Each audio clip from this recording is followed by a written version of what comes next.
சிதம்பரம் தொகுதியில் போட்டியிடும் விசிக தலைவர் திருமாவளவனை ஆதரித்து தெற்கு வீதியில் உதயநிதி ஸ்டாலின் பிரச்சாரத்தில் ஈடுபட்டுள்ளார். அதனை நேரலையில் காணலாம். பாதி வேலை தான் செய்யணும். அந்த வேலையை செய்யறதுக்கு நீங்க தயாரா இருக்கீங்களா? அனைவரும் முடிவெடுத்துட்டீங்களா? எந்த சின்னம்? சத்தமா சொல்லுங்க. எந்த சின்னம்? பான சின்னத்துல வர்ற ஏப்ரல் 19ஆம் தேதி வாக்குச்சாவடிக்கு போனீங்கன்னா அந்த வாக்குச்சாவடி பெட்டியில உங்க கண்ணுக்கு ரெண்டு விஷயம் தான் தெரியணும்.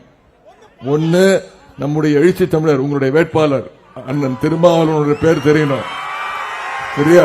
அதுக்கு பக்கத்துல நம்முடைய வெற்றி சின்னம், கூட்டணி சின்னம், பானை சின்னம் தெரியணும்.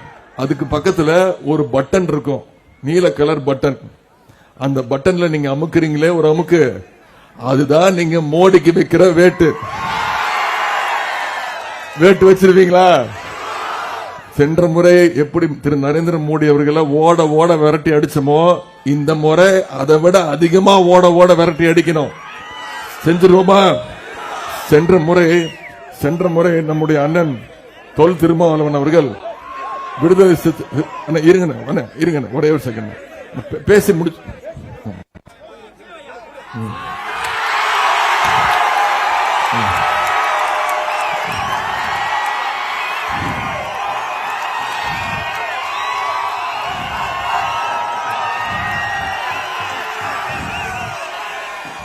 போதுமான ஹாப்பியா? டபுள் ஹாப்பியா? சென்ற முறை நம்முடைய அண்ணன் திருமாவளவன் அவர்கள் 4500 வாக்குகள் வித்தியாசத்தில் வெற்றி பெற்றார். ஆனா அதற்கு ஒரு காரணம் இருக்கு. ஏன்னா கடைசி நிமிஷத்துல தான் இந்த பானை சின்னத்தை அண்ணனுக்கு ஒதுக்குனாங்க.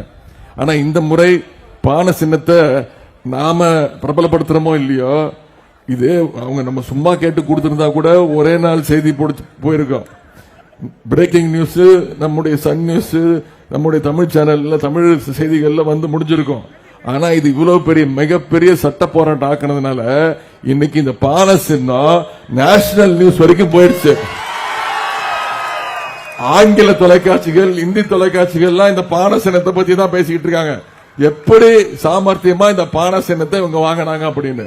முதல்ல அவங்களுக்கு அந்த பாராட்ட பேசி முடிச்சோன்னு எப்படி இவ்வளவு சாமர்த்தியமா இந்த பானை சின்னத்தை இவங்களை வாங்கினாங்க அப்படின்னு பிரேக்கிங் நியூஸ், ஆங்கில நியூஸ் டெல்லி வரைக்கும் போயிடுச்சு பானை.